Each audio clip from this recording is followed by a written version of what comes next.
ടി.വി.കെ അധ്യക്ഷൻ വിജയുടെ വില്ലിവാക്കത്തെ റോഡ് ഷോയ്ക്കിടെ തിക്കിലും തിരക്കിലും 2 പേർക്ക് പരിക്ക്.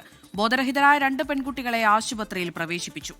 മനേഷ് മൂർത്തി, വില്ലിവാക്കത്ത് ചേരുന്നത് മനേഷ്, വലിയ ആൾക്കൂട്ടമാണോ? നേരത്തെ കരൂർ വിജയുടെ റാലിയുമായി ബന്ധപ്പെട്ടുണ്ടായ വൻ ദുരന്തം നമ്മുടെ മുമ്പിലുണ്ട്. അതുകൊണ്ട് തന്നെ എല്ലാ സുരക്ഷയും ഒരുക്കിക്കൊണ്ട് കൃത്യമായ ആളുകളെ നിയന്ത്രിച്ചുകൊണ്ടുള്ള ഒരു റാലിയും ഈ പറഞ്ഞതുപോലെയുള്ള ഒരു പ്രചാരണമാണ് അവിടെ ഉണ്ടായതാണ് മനസ്സിലാക്കുന്നത്. എന്താണ് ഇവിടെ സംഭവിച്ചത്?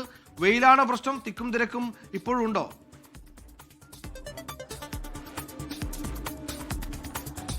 നമ്മൾ വില്ലിവാക്കത്താണ് ഉള്ളത്. നമുക്ക് ഇവിടെ ഇപ്പോൾ ആ ബാരിക്കേഡുകളൊക്കെ ഇത് സമാനമായ രീതിയിൽ ഇതേ രീതിയിലുള്ള ബാരിക്കേഡുകളായിരുന്നു ഈ റോഡിൽ പലയിടങ്ങളിലുമായി വെച്ചിരുന്നത്. അങ്ങനെ ബാരിക്കേഡിനുള്ളിൽ നിന്ന 2 പേരാണ്. വിജയ് വന്ന ഉടനെ വലിയ തള്ളിക്കയറ്റം ഉണ്ടാവുകയും അതിലാണ് 2 പേർക്ക് പരിക്കേറ്റത്. ഗുരുതരമായ പ്രശ്നങ്ങളില്ല, പക്ഷേ അവർ ബോധരഹിതരായി നിലത്ത് വീഴുന്ന ഒരു നിലയായിരുന്നു. അപ്പോൾ തന്നെ അവരെ ഈ പറഞ്ഞ ഭാരവാഹികൾ ആശുപത്രിയിലേക്ക് കൊണ്ടുപോയിട്ടുമുണ്ട്. 2 പെൺകുട്ടികളാണ്. തിരക്ക് നിയന്ത്രിക്കാൻ പറ്റുന്ന നിലയായിരുന്നില്ല പല ഘട്ടങ്ങളിലും എന്നുള്ളത് നമ്മൾ തന്നെ നേരിട്ട് കണ്ടിട്ടുള്ള കാര്യവുമാണ്. കാരണം പലയിടങ്ങളിൽ നിന്നുള്ള ആളുകൾ എത്തിയിട്ടുണ്ട് ഇവിടേക്ക്. ഇതിപ്പോൾ ഈ വില്ലിവാക്കം മണ്ഡലത്തിൽ മാത്രമല്ല, പലയിടങ്ങളിൽ നിന്നും വിജയെ കാണുക എന്നൊരു ആവേശത്തോടു കൂടി അല്ലെങ്കിൽ ആ ഒരു ആഗ്രഹത്തോടു കൂടി വന്ന ആളുകളുണ്ട്. അതാണ് പല സമയങ്ങളിൽ. കാരണം പോലീസ് ഇവിടെ നമ്മൾ കൃത്യമായി തന്നെ നമ്മൾ പല ഘട്ടങ്ങളായി നമ്മൾ കണ്ടതാണ്. പോലീസ് വളരെ കൃത്യമായി തന്നെയാണ് കാര്യങ്ങൾ ഇവിടെ ചെയ്തുകൊണ്ടിരിക്കുന്നത്. പോലീസ് അനൗൺസ്മെന്റ് വരെ പലപ്പോഴും നടത്തുന്നുണ്ടായിരുന്നു. കാരണം ഈ പ്രവർത്തകരൊന്നും കൃത്യമായ ഈ പറഞ്ഞ രീതിയിൽ പറഞ്ഞ നിരോധനം അല്ലെങ്കിൽ നിയന്ത്രണങ്ങൾ പാലിക്കുന്നില്ല എന്നൊരർത്ഥത്തിൽ പോലീസ് വളരെ ദേഷ്യപ്പെട്ട് സംസാരിക്കുന്നതൊക്കെ നമ്മൾ കാണുകയും ചെയ്തിരുന്നു. എന്തായാലും വലിയ പരിക്കുകളൊന്നും ആർക്കുമില്ല. പക്ഷേ 2 പേർ ബോധരഹിതരായി നിലത്തുകൊണ്ട് 2 പെൺകുട്ടികളാണ്. അവരെ എന്തായാലും അപ്പോൾ തന്നെ എടുത്ത് ആശുപത്രിയിലേക്ക് കൊണ്ടുപോവുകയും ചെയ്തിട്ടുണ്ട്. വിജയ് വന്ന ആ ഒരു സമയത്ത് വലിയ തള്ളലാണ് ഉണ്ടായത്. അപ്പോൾ ഈ ബാരിക്കേഡിന് ഇടയിൽ പെട്ടുപോയതാണ് ഇവർ.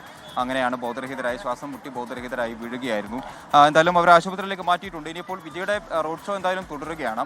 ഇനിയിപ്പോൾ അടുത്തത് അണ്ണാനഗറാണ്. അണ്ണാനഗറിന് ശേഷം അതിനുശേഷം അവിടെ നിന്നും വിരുകമ്പാക്കത്തേക്ക് പോവുകയും ചെയ്യും. വിരുകമ്പാക്കമാണ് വിജയുടെ ഇന്നത്തെ പര്യടനത്തിന്റെ അവസാന പോയിന്റ് എന്ന് പറയുന്നത് വിരുകമ്പാക്കമാണ്. അതിനുശേഷം നാളെ YMCA ഗ്രൗണ്ടിൽ, അത് നന്ദനത്തെ YMCA ഗ്രൗണ്ടിൽ 4000 പേരെ മാത്രം പങ്കെടുപ്പിച്ചുകൊണ്ടുള്ളൊരു പൊതുയോഗം കൂടി ഉണ്ട് എന്നുള്ളതാണ് നമുക്ക് ലഭിക്കുന്ന സൂചനകൾ. എന്തായാലും അതുകൂടി കഴിയുമ്പോഴേക്കും നാളെ ഇപ്പോൾ നമുക്കറിയാം കലാശക്കൊട്ടാണ്, പ്രചാരണത്തിൻ്റെ അവസാന ദിവസമാണ്. നാളത്തോടു കൂടി എല്ലാ പ്രചാരണവും അവസാനിക്കും. ഇന്നിപ്പോൾ അല്പസമയത്തിന് ശേഷം മുഖ്യമന്ത്രി MK സ്റ്റാലിൻ കൊളത്തൂരിൽ നിന്ന് എഗ്മോറിൽ നിന്ന് പ്രചാരണം തുടങ്ങും. അത് കൊളത്തൂർ വരെയാണ് ആ പ്രചാരണം ഉണ്ടാവുക. അങ്ങനെ എല്ലാവരും തന്നെ ചെന്നൈ കേന്ദ്രീകരിച്ചുള്ള പ്രചാരണത്തിലാണ്. അതിനിടയിലാണ് ഇത്തരത്തിൽ ചെറിയ ചില സ്വാഭാവിക സംഭവങ്ങൾ കൂടി ഉണ്ടാവുന്നത്.